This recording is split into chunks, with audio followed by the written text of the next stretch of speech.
So in general, what is a Markov chain? So we said a Markov process is a stochastic process. So what is a Markov chain? Is basically a Markov process with a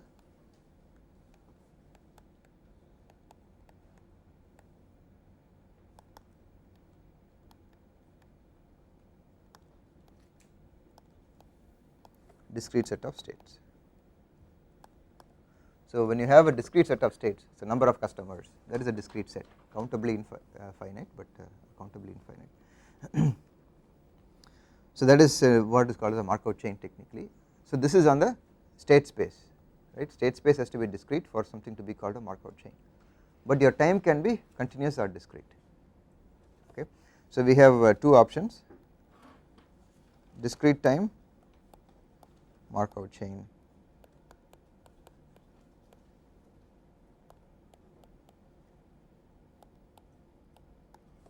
or you can have continuous time.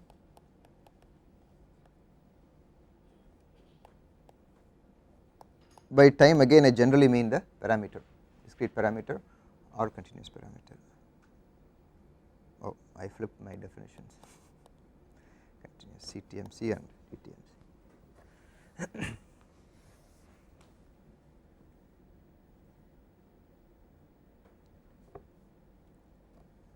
Okay. So for we look at these two classes and see how we can, given a system that can be expressed as a DTMC or a CTMC, what kind of properties, what kind of performance evaluation properties can we derive from such a system? That is where we are trying to evolve towards. Okay. So as a simple example of a discrete time Markov chain system, right? So if I am measuring, let us say, the Q, right, of a system at every time instant, say t is some 1 microsecond. Okay. So every microsecond, that is microsecond, we measure the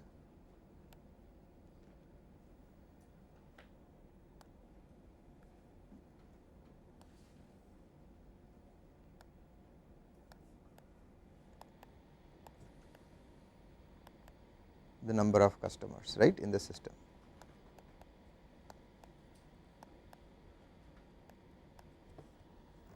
Okay. So therefore at time 0, right,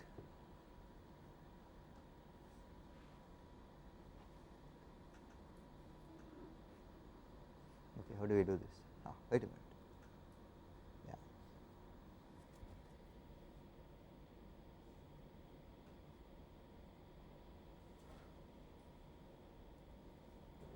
Okay, so now here we look this is going to represent the states of the system as such. Then we start talking about probabilities of the system, right? So this is the state space, right? And then given that I am in state 0 at whatever time, right? This is now time is sort of hidden. Now what is the probability that it will go to state 1? What is the probability I will have 1 customers at the next time instant? I am only looking at every time instant. I am sorry?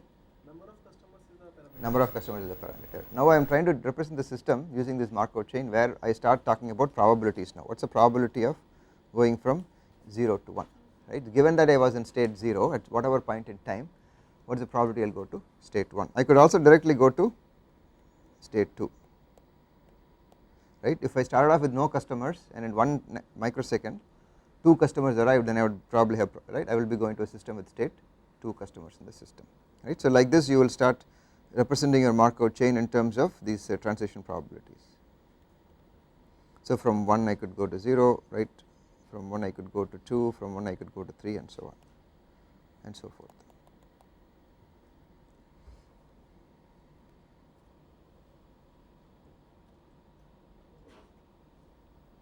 Okay. And you could also have self loops in the system itself, right? So with some non-zero probability you will continue to stay in the system and so forth. You might have no customers arriving. No, from I am currently in the system, let us say you are at some time instant t naught, you have 0 customers, then your next instant is 1 microsecond later, you are looking at the state of the system at that time. Yeah, so every time instant I am looking at the probability of shifting from one state to a different state. Okay. So here I am, so the system state is measured at every time, at every microsecond, right. So it is possible that no packets arrived in 1 microsecond, therefore I stay back in where I was, right. So in each of these states, if no packet arrives, I would stay in the same state, or if there is a packet completion, then I will go from this 1 state to 0 state. If I was only one customer in the system and then the customer has been serviced and he has departed, or then you go back, you go to state 0, and likewise in each of these cases you will have those, right, reverse. Okay.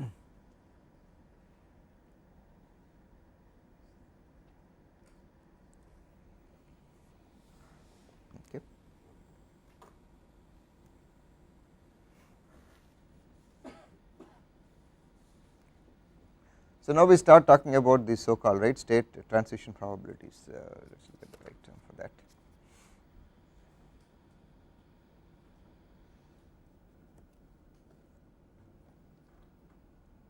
So we now need to define from, right, what is the probability of going from state I to state j, right, in certain number of steps. We will get to that. This is essentially your state.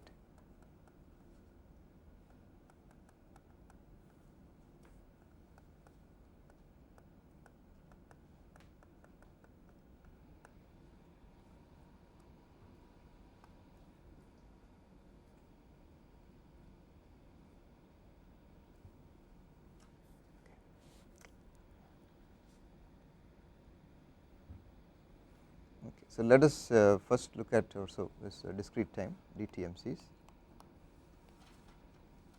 for some definitions of derivations.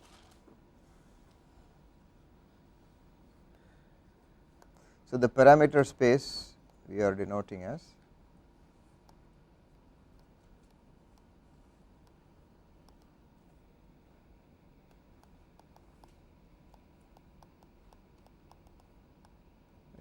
so discrete parameter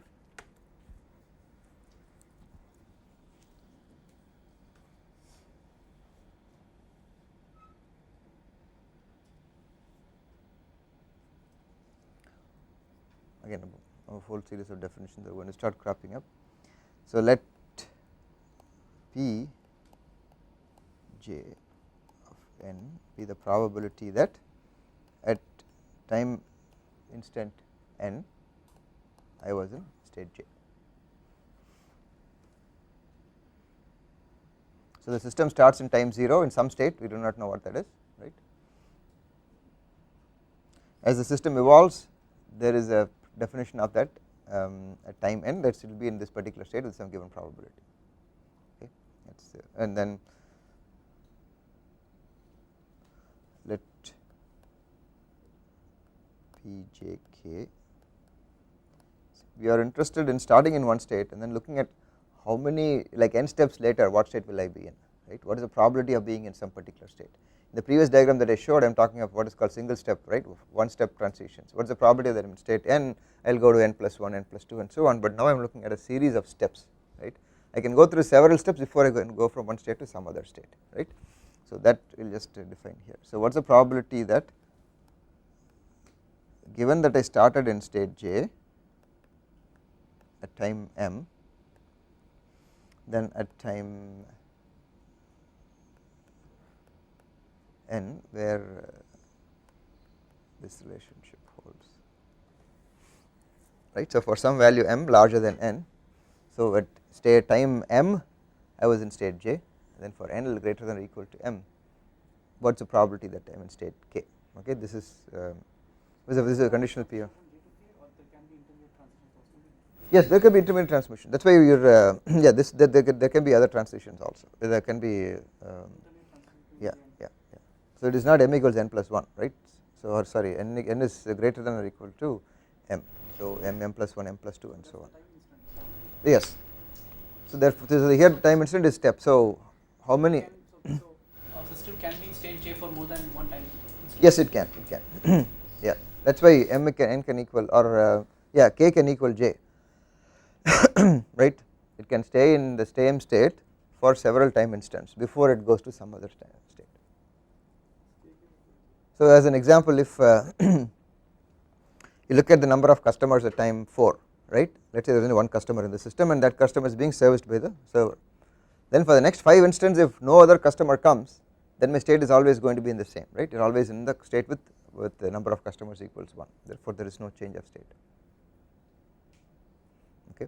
So again this is just a definition, this is a conditional probability that given the time in state j, so this pjk somehow is defined to be this one, right. Okay. So this pjk mn is the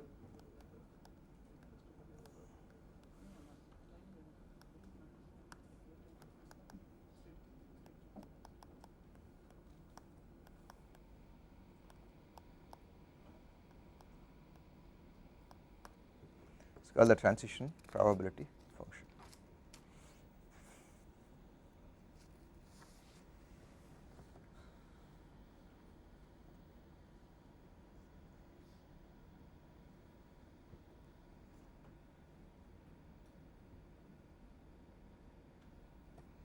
Okay, now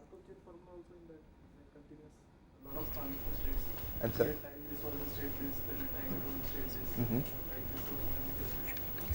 The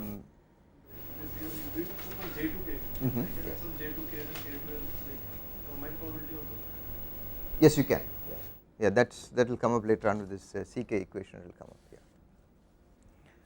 Okay. So we'll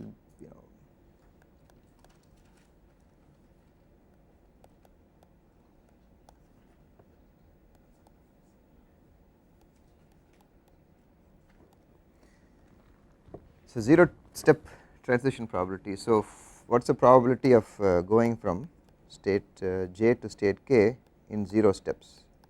That is again just for as a baseline definition, right. So if j equals k, then it is 1, right, 0 otherwise. It's kind of self evident, but we just do that for notational convenience, we will need this later on, right. So basically you can go from one state to another state in 0 steps only if you are in the same state, only if both j and k are the same state, right, otherwise it is 0 probability. Then normally we can determine the one step transition probability. So given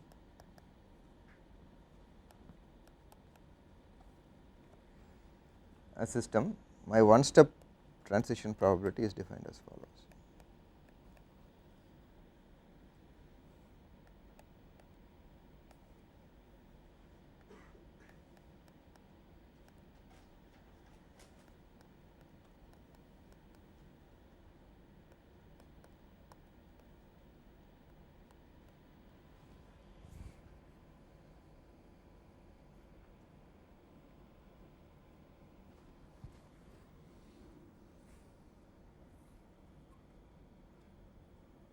So this one step is whatever instant of time I am looking at, there is a probability that I am given at this time instant n minus 1 I was in state j, at the next time instant I will be in some other state k, and what is the probability of that. This is a given, right, this must has to be determined.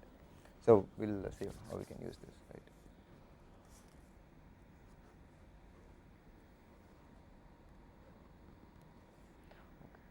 So now let us look at one example. So for just equations have been coming around, right. Yeah. So in the transition probability function that you have given, so in this case, if suppose there are multiple paths from one state to another, that is possible, each having their individual probabilities. So will this be a cumulative of the different paths that is possible? Yes, it will be. Yeah, if you're going to transition to multiple paths, it will be. Yeah, that if you want, gosh.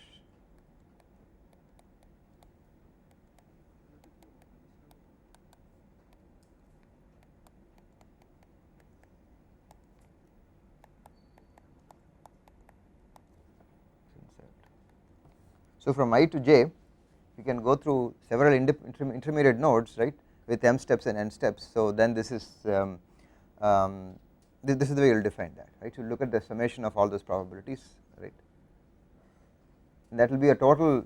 So the total probability going from I to j in m plus n steps will depend upon whichever ways you can break that, right. So m and n can be whatever combinations. If it is 3, it can be 1 plus 2 or 2 plus 1 and so on, right. Or so, but in that case, if we consider a special case where say j equals to k, we return to the same state, it remains in the same state. Yes. So it is possible that it might take a path and return to the same state in that yes, you can. duration. Yes. So it might also take that path multiple times over.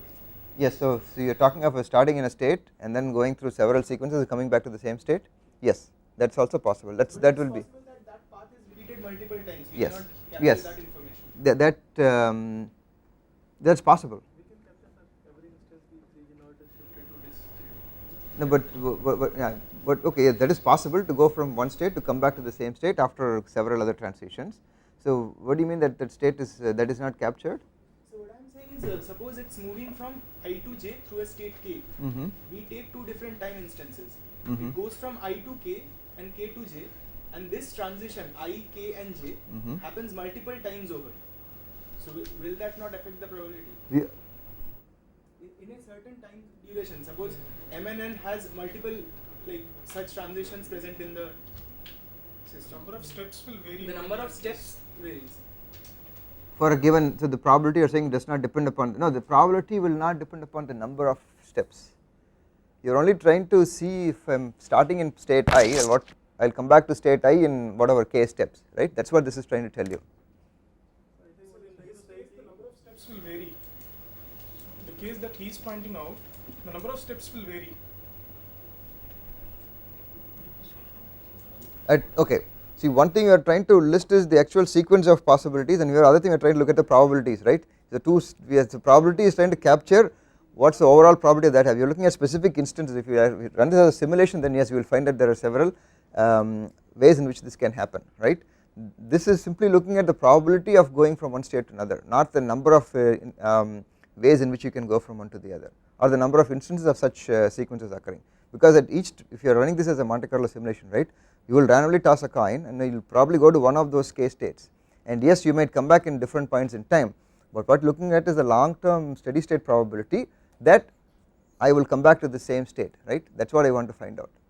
So if I were to have say 1000 seconds of monitoring the system, and that you find that in 5 instances I started from I and actually came back to state I, right. So I started in state I and I ran through several sequence of this, right, time instance, and you keep on monitoring. Each of them will be giving you different flow of states, right. You will have different state transition for each of the simulations, and the probability tells you that what is the, right, with some finite probability I will come back to the same state or not, right. That is what you are looking at, right.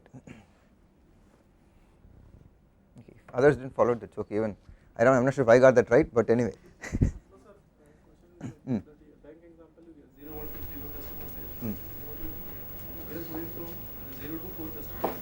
In 3 steps. Yeah. So like you are giving probability of I, k, m. M is that 3 steps we are going from 0 to 4. Okay. So is it the one probability, or you are now going to calculate in first step it went from 0 to 1, then 1 to 2, then 2 to 3, then 3 to 4. You are going to the cumulative probability adding all those. No, I didn't. What I am asking, sir, you have given the probability of I to k in n steps. Yeah, or m plus 1 steps, okay. In this case, okay, I to k in n steps, okay. So I to k is going to take some path. Yeah, that is good. Modality also can take some path also. Yes, so this I to k will be again split into, so you finally it will be expressed as a sequence of one step transitions. So basically we are going to take that path. It will be cumulative. Yeah, it will be cumulative across all these singles. So finally we only know the one step transitions. From this we have to step building the second step, which is what I was trying to get to, but we haven't yet got to that, right.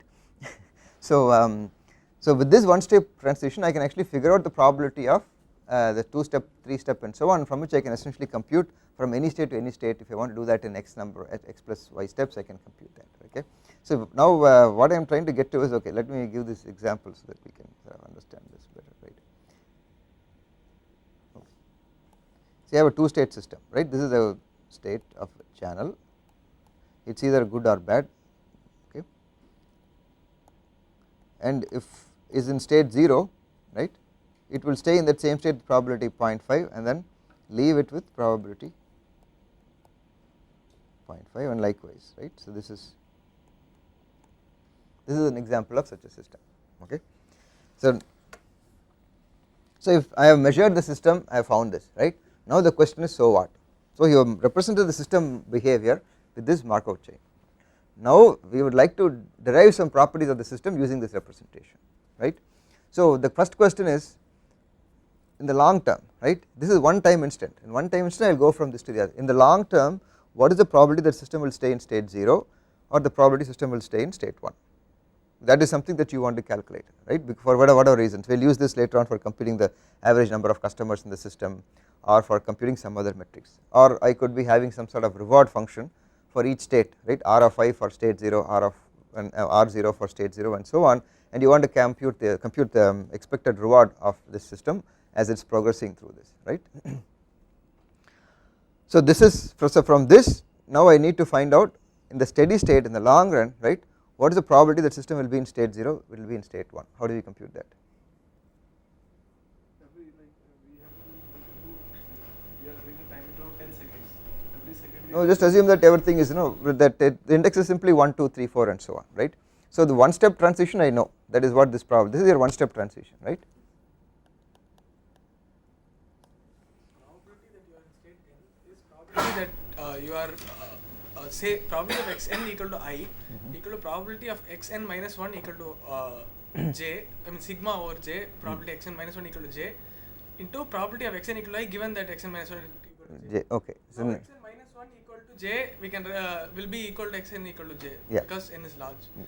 Then so we get the recursive. Okay, so to get to that, what we will do is, so now we will represent this state, the one step probability matrix, right. So we will call this as P, again P is appearing in several different places, a one step transition matrix. So instead of trying to do that, we can use this matrix itself, right, to do some of our computations. So so what is the probability of going from state 0 to state 0, or basically staying there and so on, right. I can represent this as my matrix.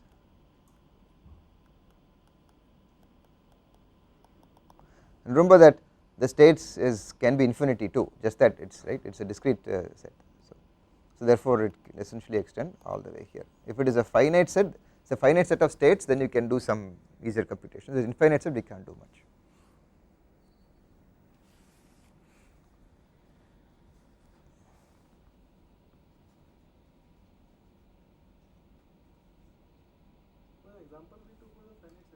That was a finite set, but if you look at a queuing system, that will be an infinite set, because the number of customers could be infinite in the case of an MM1 queue.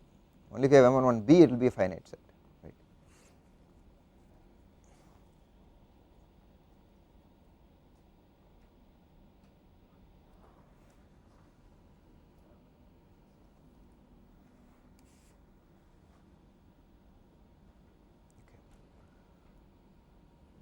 So then I will use this term,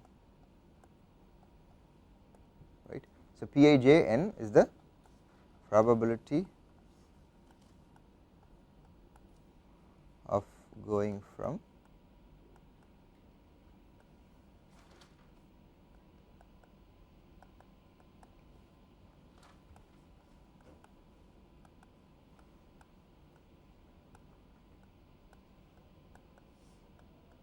by a step I mean time interval or n time,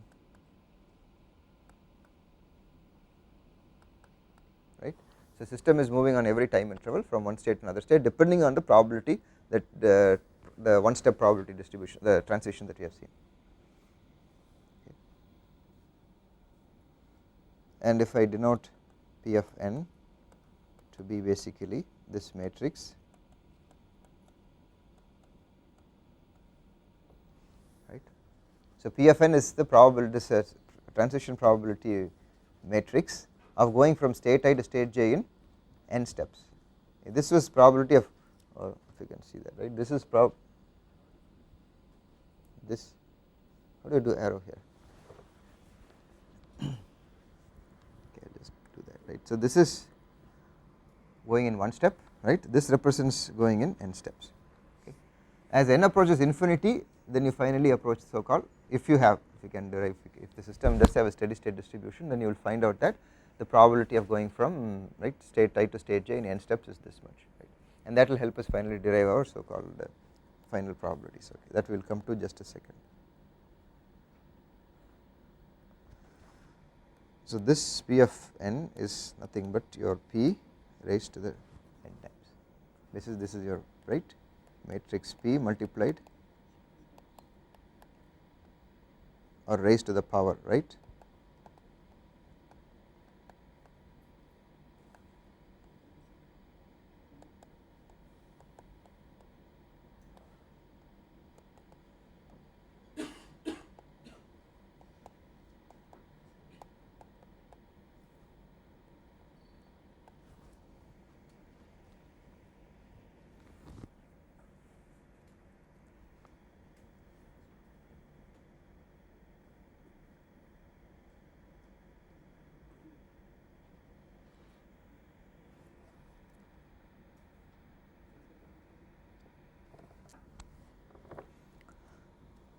So we will see how to use this in just a second, right. So your for that example that we saw, P was this, right, 0.5, 0.5, 0.3 and then 0.7. This is the one state transition, one step transition probability, right.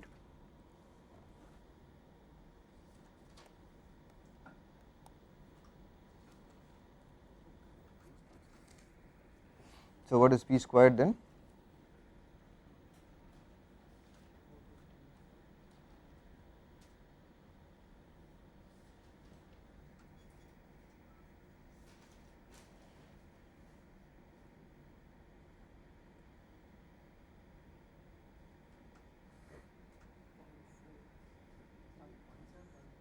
I am sorry, no, going from 1 to 0 is 0.3 in that example, right. I did it the other way around. Oh, okay. Yeah. So we'll erase that.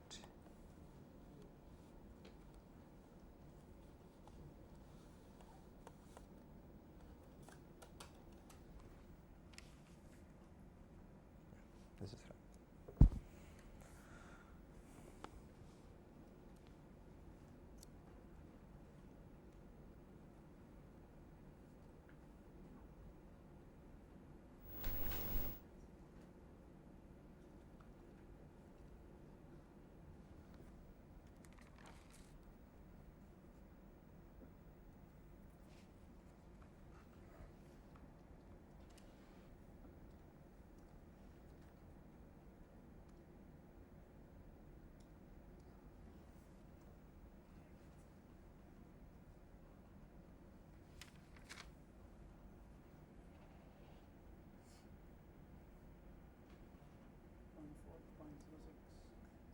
Point 4.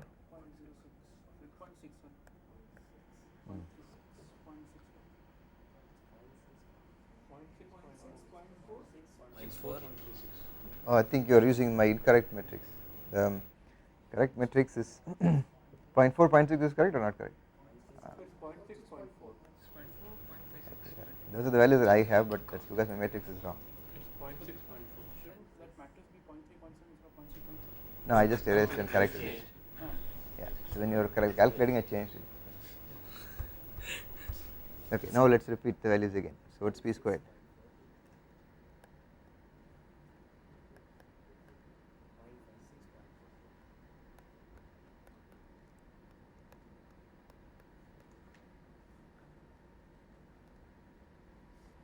Okay, so this is this so called, right, the probability of going from one state to another two. So this is basically to go from state 0 to state 0 in 2 steps is 0.6, right, and then so on. This is the meaning of this one.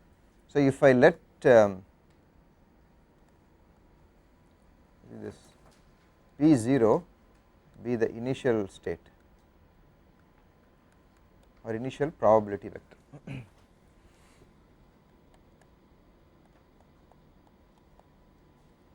So the initial probability vector, let us say that you are going to start the system with right being in state 0 with probability of either 1, right. So for example, let us say that I am always starting the system in a good state, as you are state 0, right. I will never start in state 1, I always start in state 0.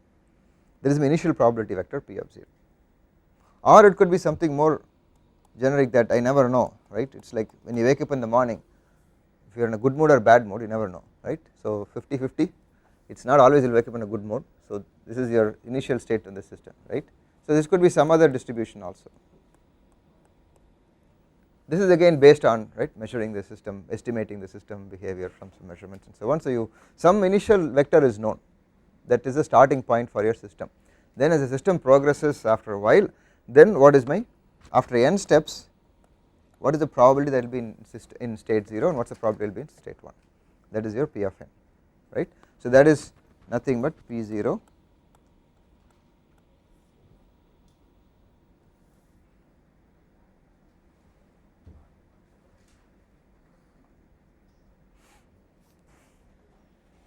times Pn. So that is where this you are slowly coming towards this business of steady state, right. I am just trying to establish why we need to compute this. This is one way of doing it, right. So I start with the original one step transition, then I can keep on computing this P of n until I am bored and or until you converge. So there are some systems for which we can where some known properties are there, where this finally this P of n will simply converge to a value which is independent of your n, the starting value, right. Independent of the number of steps as well as your independent of your initial vector, you will finally converge to a steady state which will tell you that after 1000 iterations you will always be in state 0 with probability x and state 1 with the probability y. That is what we want to find out, what is the steady state probability of the system, right. You start off in this case at towards the end, what is it that you will end up with. I am sorry, this is a square matrix, you have n states, this is a finite matrix, your transition probabilities from every state, how do you go to every other state, right. So it is a square matrix.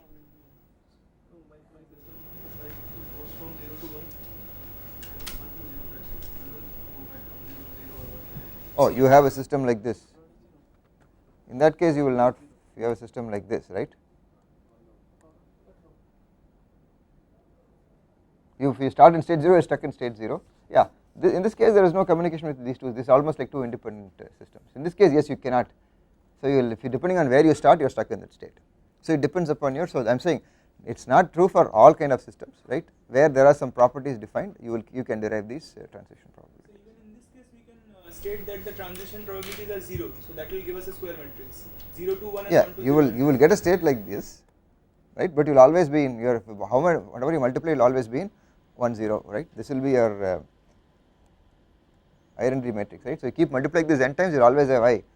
Finally whatever state you start with you are stuck with that state. So if your state is initially 1 and 0, then you are going to be in that state forever, right. So that is also technically, but this is right, this is not like, this is not an irreducible matrix or a Markov chain, right. Okay, so you just started to again scratch the surface of this Markov chains business.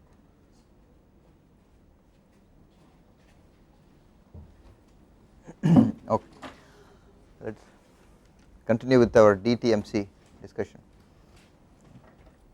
So this is, as we talked before, a set of the state space is discrete, it could be infinite but still discrete countably, and the time is also discrete, right. So move along in terms of time steps, and whatever the time step is whatever unit that we want to, but it's the process moves along from one state to another in a sequence of different time steps. Okay. So to completely specify discrete time Markov chain, one is we need the one step probabilities, right, the one step.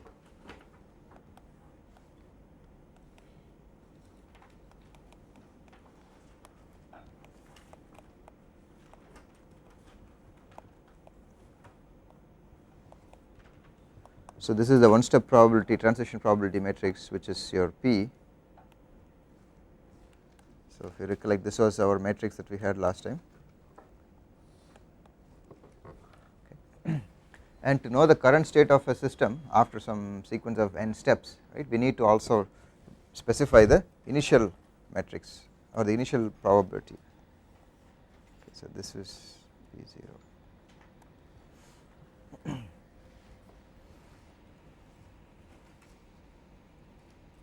Okay, so this is a vector that specifies the initial state of the system. So if there are n states, right,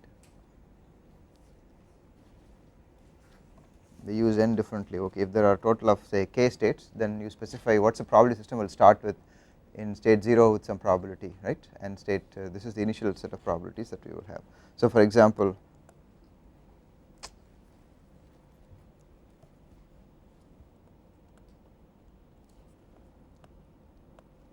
right, we said that the system, some funny business going on here, I could set my P0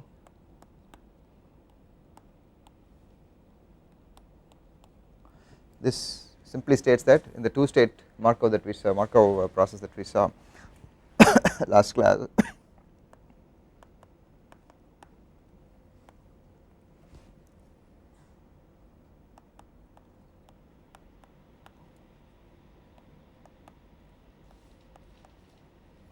right. So the P below states here, this is your transition matrix, of going from one state to the other, and then the initial state could be anything that is dependent on the system. It could be simply always starting in state 1 or state 0 and so on, right. So these two essentially start the or specify the initial state of the system, then as your system progresses with time then the state of the system also changes, right. So there are some cases for which we can actually end up with steady state probabilities, where after some say 10 iterations or 10 steps or 100 steps and so on, the system ends up in some steady state that tells you the probability of being in state 0 is x, state 1 is y and so on, right. So there are some cases where we can actually derive that and it exists. So we will try to talk a little bit about that.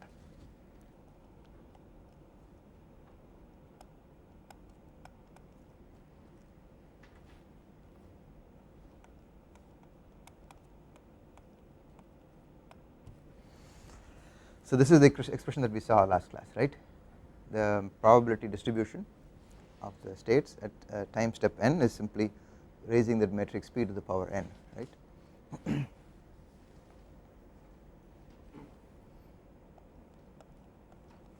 So p squared was, we did this last time,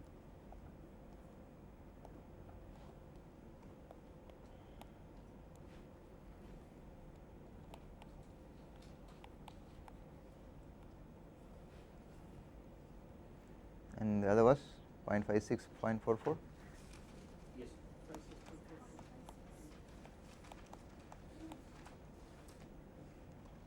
Okay. So one way to find out the steady state probability, steady state is as n approaches infinity, right, all these probabilities will converge to some common value, right, or to a single value. So we just use that vi.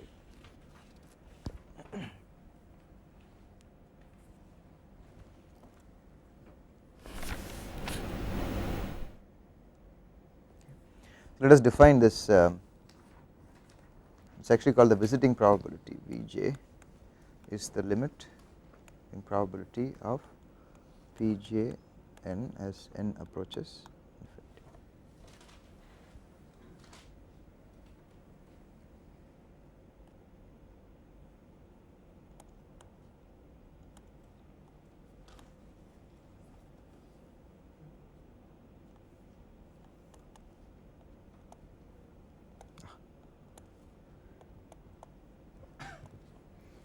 So this is what we want to achieve, want to figure out, right. For a given Markov chain, does such a such a set of limiting state probabilities exist, and if so, what is it?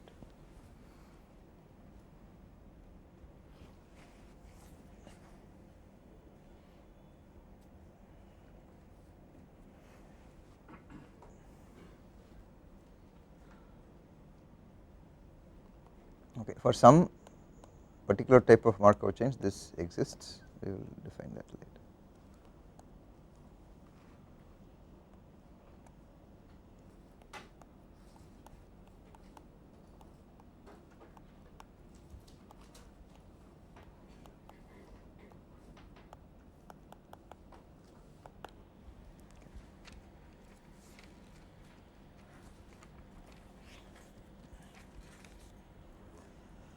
So one way to find this Vj, so we will let V, right, we will use this.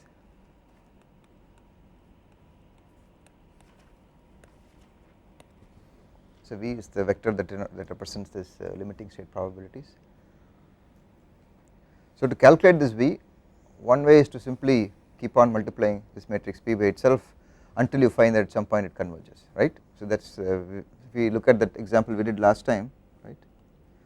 So if you can just write a small program to do the matrix multiplication or use MATLAB, whatever it is, or about after 5 or 6 iterations or 5 or 6 steps this will simply converge, right. So for the above example,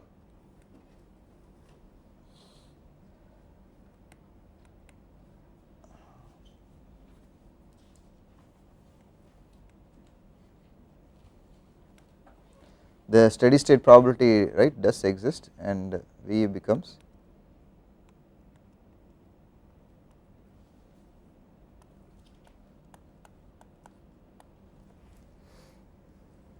the probability of being in state 0 is 7 by 12 steady state, and state 1 is 5 by 12.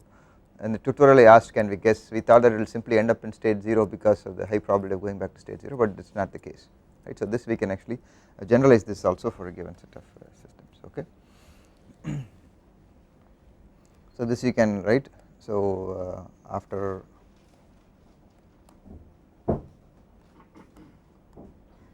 five or six steps, right, regardless of the initial state of the system, this is what you will end up with, that you can also verify, right. So your P of, right, or I will say infinity,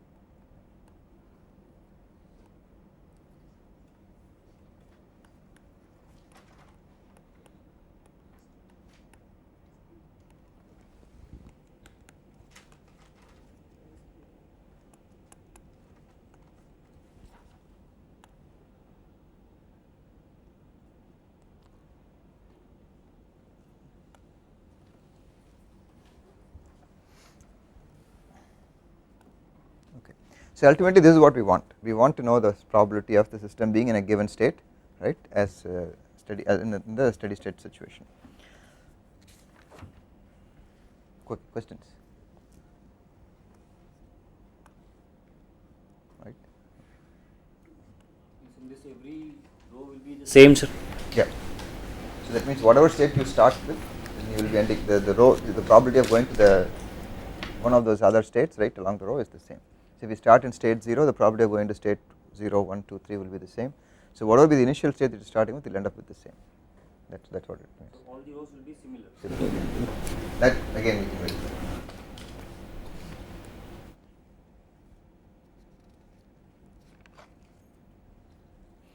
Okay, so now if you look at there is a lot of definitions which I think I simply have to skip since we are slightly behind. There is a notion of a transient state, recurrent state, and irreducible and so on. So I just want to specify the main thing, right.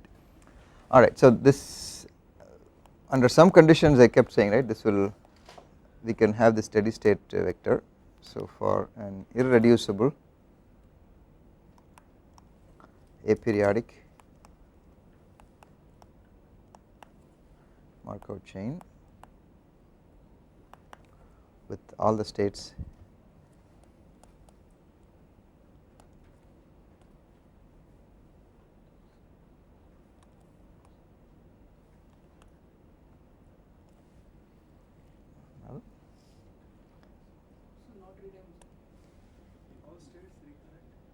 oh recurrent non-null, oh sorry, okay, non-null, okay, I have not defined what recurrent is, what non-null is, okay, but I just leave it as for now. I need to move ahead, otherwise I will spend a lot of time, okay. So for this special set of Markov chains, this limiting probability vector, right, V, which is nothing but the steady state probability of being in state V0 or state 0 and so on, right, is the unique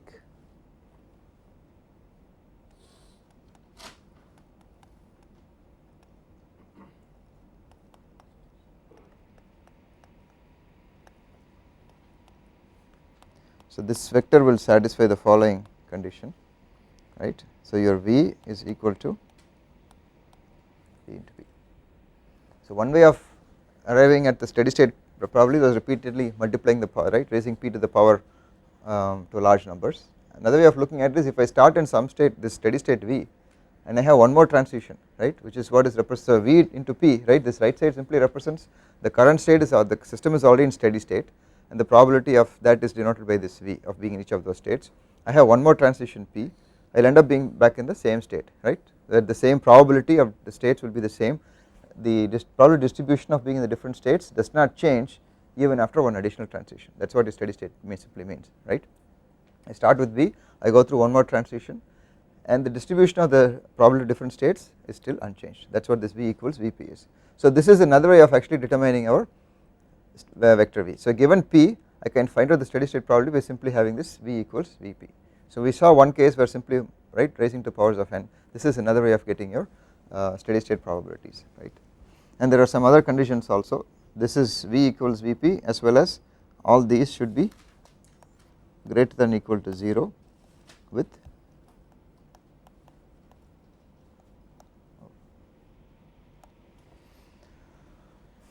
all this sigma Vj should equal to 1, because otherwise V equals Vp can be satisfied by all V is equal to 0, right. That is a trivial solution which you do not care about. So this Vj should sum up to 1, otherwise 0 will also satisfy, all zeros will satisfy V equals Vp, right, 0 equals 0. So there is no, regardless of P you will end up with that, right. So the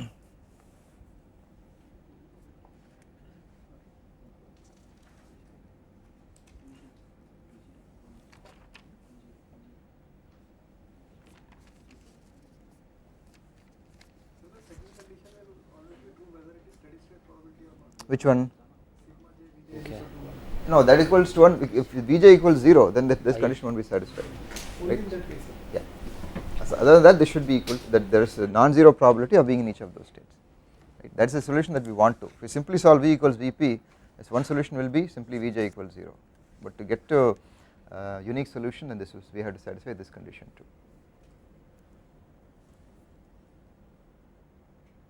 Okay, so now let us go back to our previous example that we saw, right. So if I were to solve, so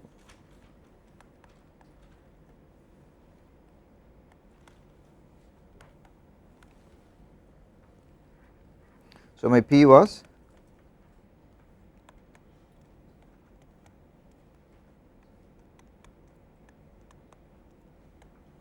okay, and V equals V0 V1, right. So from our equation we simply have to solve for this. So you will have a set of linear equations to solve.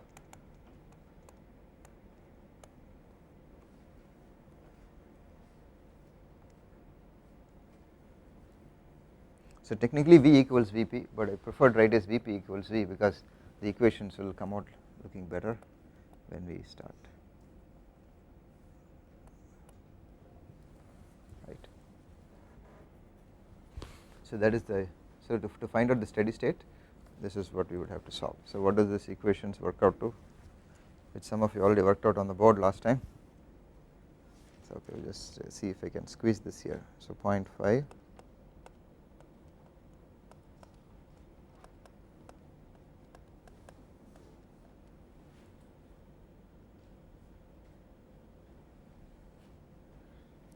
anyway I will make a mistake.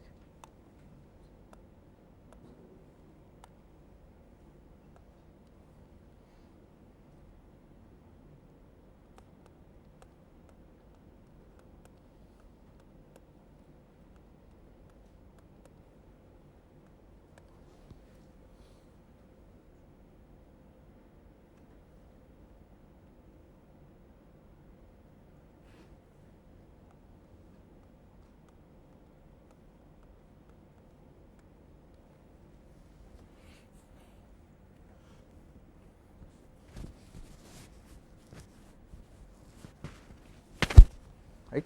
So that is your set of equations.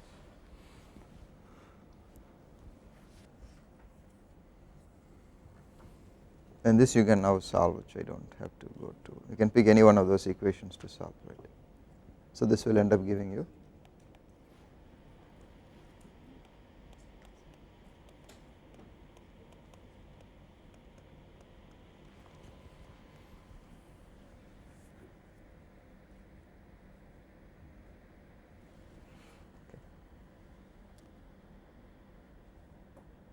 so for given any, as long as your matrix is finite, right, you can end up doing this.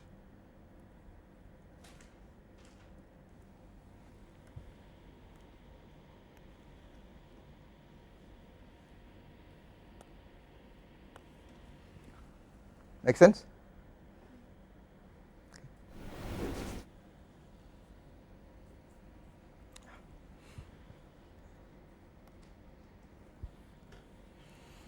Okay, now there are some cases where this will not hold, we will not be able to, right, get to the steady state probability. So there are a couple of right sort of okay, for example look at this system here, right.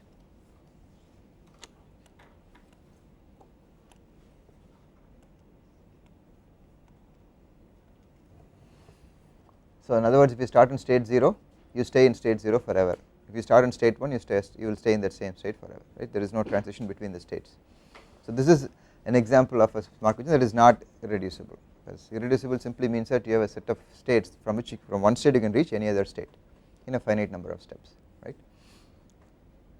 And periodic, again we'll skip that definition for now. So in this case you once, depending on your P of 0, right, whatever that is. So if you are going to be, if you are starting in that state, that is the state you will always be in, right. If you start in 0 or 1 you are stuck with that state. And you can also have another example where you start with state 0 but you right here, and if you ever from with probability 1 you will go from state 1 to state 0, right. This is also an example of a system, right. So this is here 0 is an absorbing state, right. So in the long run your probability of being in state 0 is simply 1, you will never go to state 1 at all. And these are also valid systems, right. This could be, for example, lifetime, right, some decay is there, the decreasing lifetime, at some point you have to come back to this state 0 after for whatever reason, right.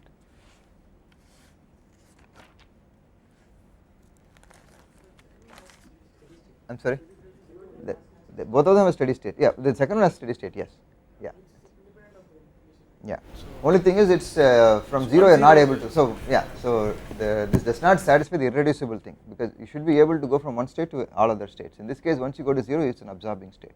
So I am not saying that you will not have steady state, for these cases you are guaranteed a steady state, right, but you are not saying anything about the other thing, right. Yeah, in this case steady state is 1 0, right.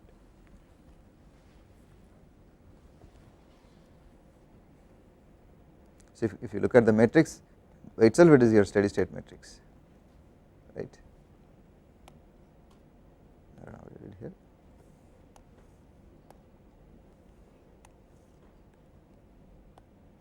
Right. That is a steady state where the rows are the same, right. Whereas here you have the identity matrix, which is simply 1 0 1 0. So whatever you start with, you are stuck with that, right. So you raise this n times, you will end up with simply identity matrix. So whatever your P0 is will be your P of n.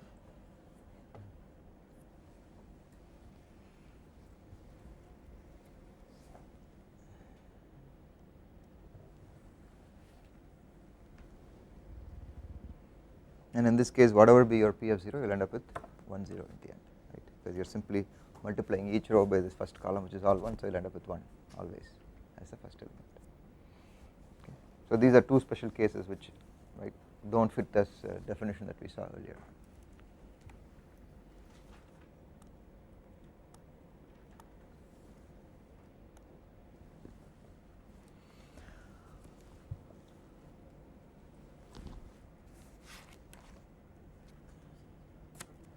Okay, we will look at one more example for DTMCs, then we go on to our CTMCs. Yeah, we will look at two examples just for fun.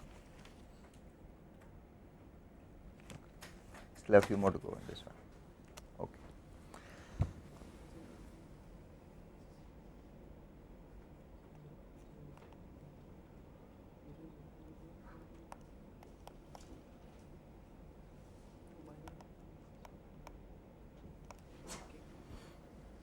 Okay.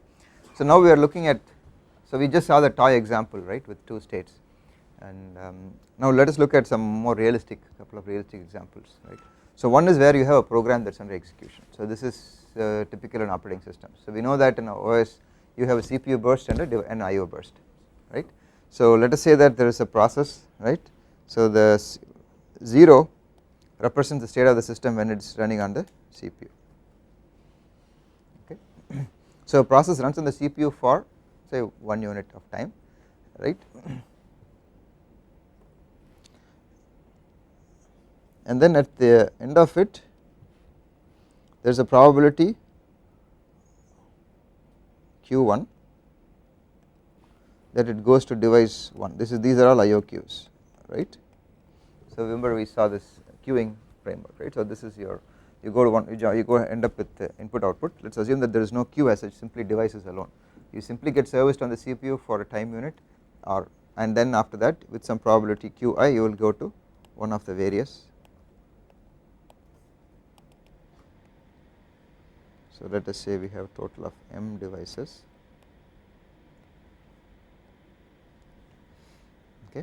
and then at the end of getting serviced you will simply come back to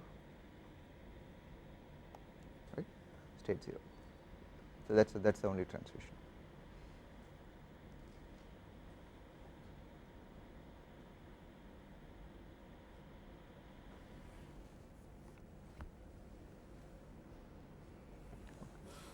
Then there is a non-zero probability that the CPU will the process or program will finish execution in the current burst, in which case always assume that there is one more process always waiting to be run on the system. So this is not exactly multi-programming, this is still uni-programming, right. There is only one job at a time in the system. It gets the CPU, then it goes to the one of the device queues, gets serviced to the device, then comes back to the CPU queue. In the meantime, when this device is when the process is being serviced to the device queue, there is no other process that is occupying the CPU. That is multi-programming, we will come to that later. This is simply uni-programming. So in case the process finishes execution with the current CPU burst, then this indication that goes back to state 0 simply means there is some other process that is occupying the CPU, right. So there is always a job queue that is ready, that is waiting with some jobs that are left in it.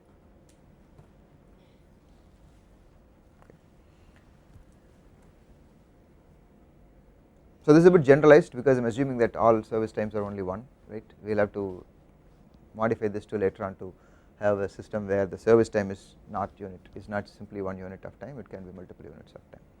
And there is also no self queue as such, right. If I had self queues, then I would have, or self loops around each device, that means that I will spend several, right, the amount of time that I stay in each state I can capture by a self loop. So all that is taken out of the picture. This is a very simple process that we are looking at, right. Get serviced for 1 unit at a device and go back to the CPU. Okay.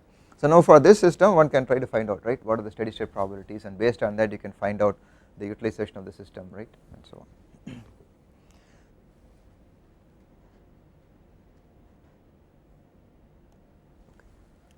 So if I look at my P matrix, right, so this is an M plus 1 by M plus 1 matrix, right.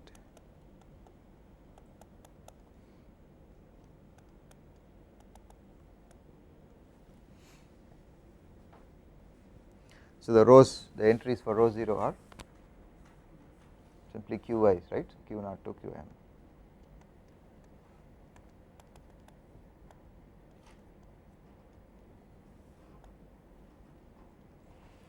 And for the rest of the rows, from every device you simply come back to the Q state 0. So it is simply 1 0 0 0.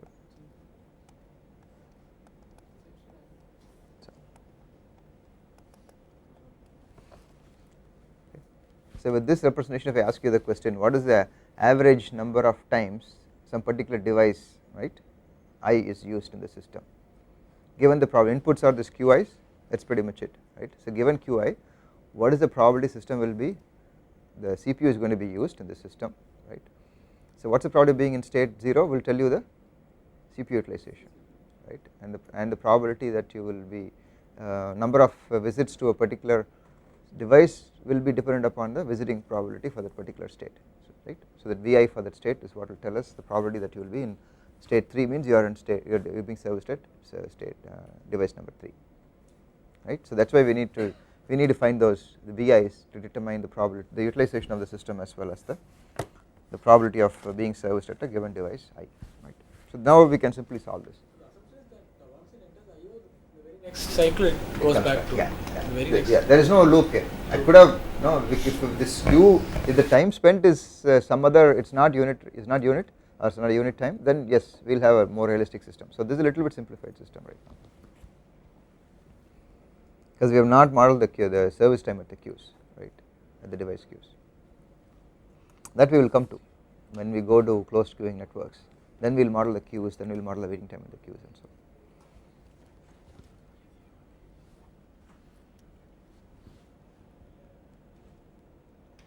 Okay. So now let us say that for example, right, so if m equals 2, we can solve this for the general case too, but let us look at m equals 2, right. It is fairly straightforward to solve this particular system, it is not that hard, right. So your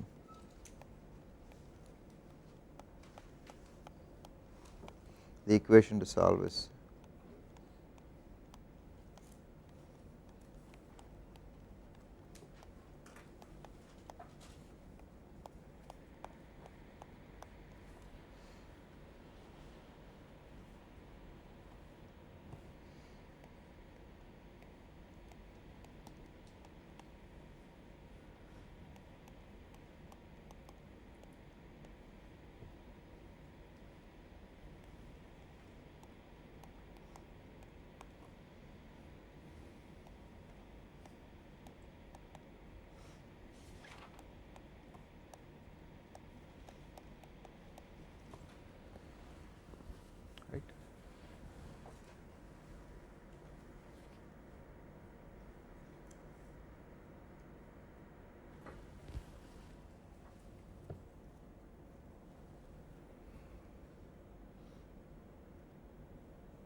So how many of you have used a program or software package for solving this kind of system of linear equations?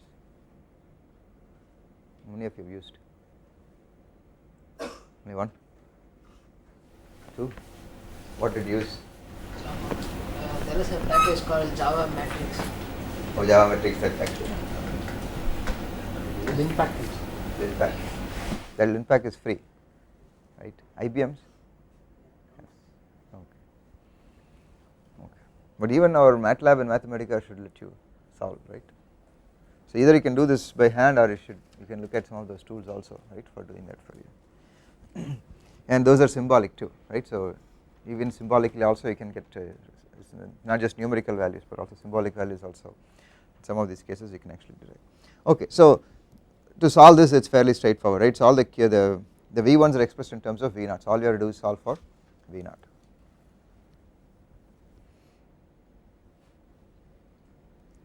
So that's simply V0 Q0 plus 1 minus V0 equals V0, right? V1 plus V2 is equal to 1 minus V0, that is our last. So many times you will find the third last equation convenient. So anyway, so we can now derive that 1 over Q0 and Vj is simply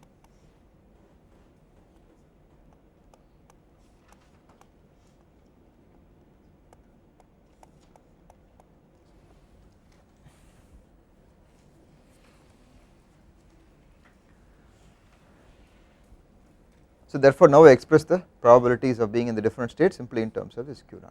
So if I ask you the question, right, so if Q0 is say 0.4, then Q1 is 0.5 and Q2 equals 0.1, right? What is the CPU utilization? What is the fraction of time the CPU is being utilized?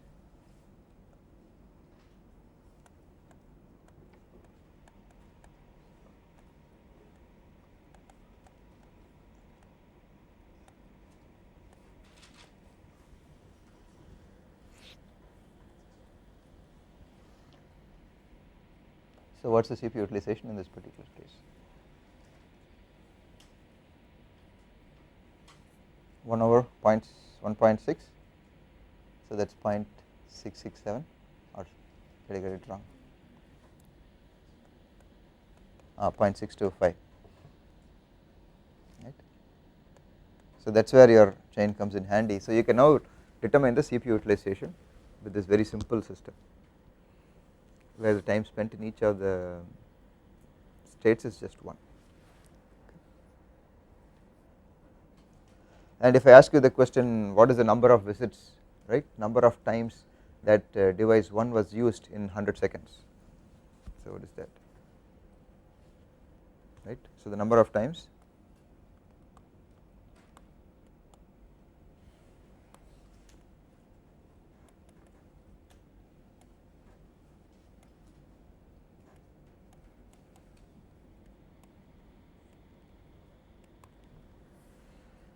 so that is simply the visiting probability V1 into T, right? So that is simply V1 into 100, and what is that?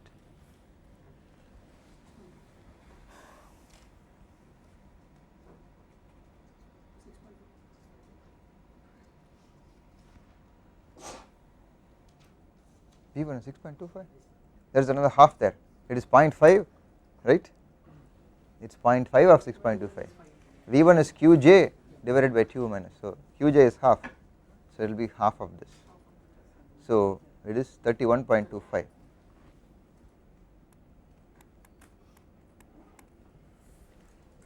Because V1 is Q0 into V0, or divided by, sorry, Q0 into V0, yeah. If you remember the previous expression, right?